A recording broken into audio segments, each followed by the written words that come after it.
Welcome to this game review featuring an exciting king hunt. And this game was played with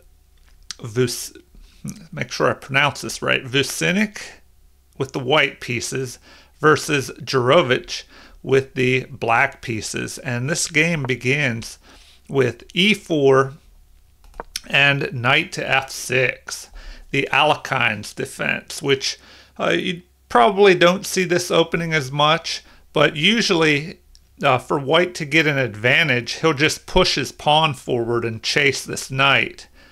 But in this game, knight to c3 was played, so perhaps the white player didn't want to play the normal lines and wanted to surprise this Alekhine player here. So the game takes a different turn, and d5 is played. And so after capture, we have capture by the knight.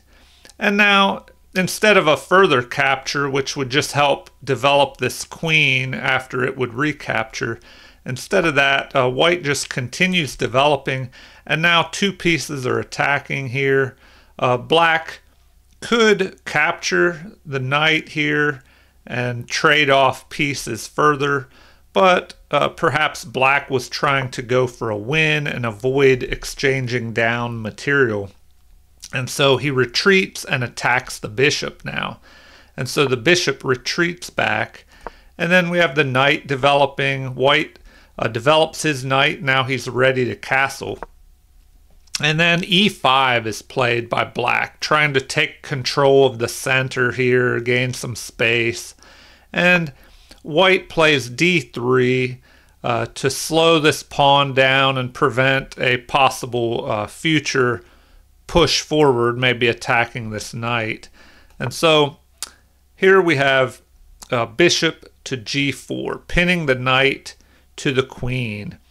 And now h3 is played to immediately force this bishop to make a decision. And so it looks like in the computer evaluation, bishop to f5 is the most recommended move. Second is to capture.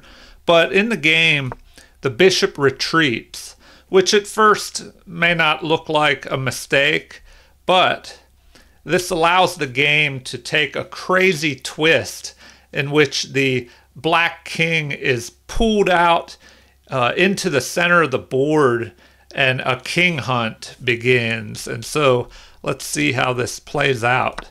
The knight captures here, leaving the queen unprotected.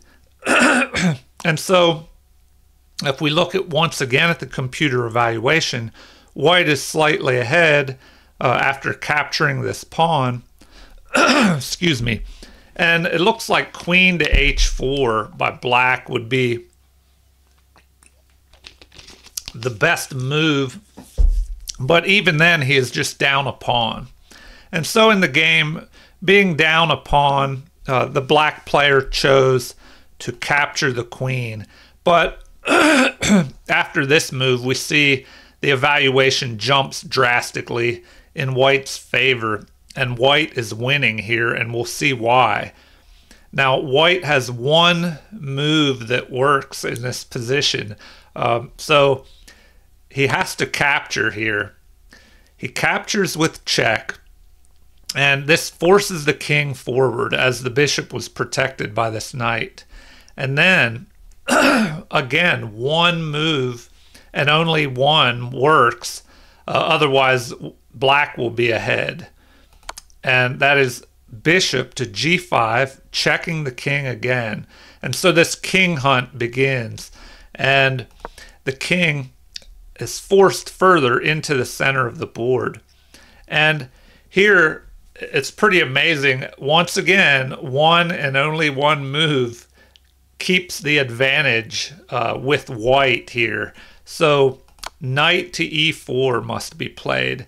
And then after king captures, now black is even further ahead in material, but it doesn't matter because this king hunt is ongoing and black's king is just getting chased all over the board here. So now we have f4, once again attacking this king. And now the king is just really getting trapped here. He can't play king to f5 because it would be a mate in one with this g3 pawn move. And so the king is forced to the only other square that he can go to, and that's d4 here. All right, now, again, only one move works here, and that is rook capturing here on d1.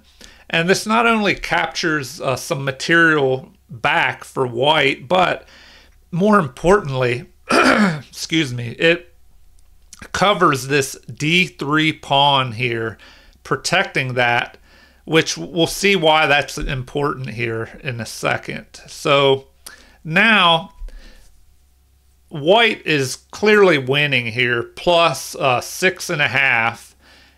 And the computer recommends knight to d5 as the best move. But in the game, the queen captured this bishop, trying to reduce some of the material that was just helping chase this king and hunt it down. And so here, if the pawn would capture, white would still be in the lead, but only by about plus 1.5.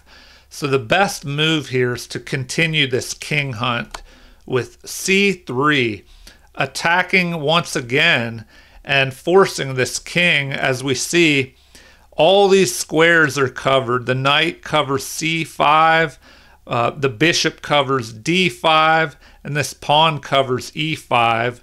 And so the king is forced down into white's side of the board with king to e3. And here, the best move, which was played by white, was to castle here. And now the computer recommends knight to d4, but no matter what black plays here, he's in trouble, and he has been ever since this king hunt began. And so now the conclusion here is queen to h4, but this makes the game end even sooner. And so we have rook to f3 with check. The king moves to the only square available, and then another check with the other rook. And now the king moves to white's back rank. All the way across the board, this king was hunted. And the final move, rook to f1 mate.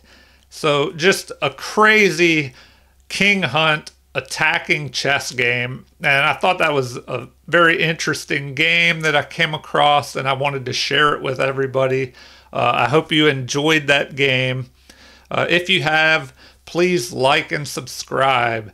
And also feel free to leave comments or suggestions. Whether you would like to see more of these types of videos or something different, just let me know. Thank you, everyone, and have a super day.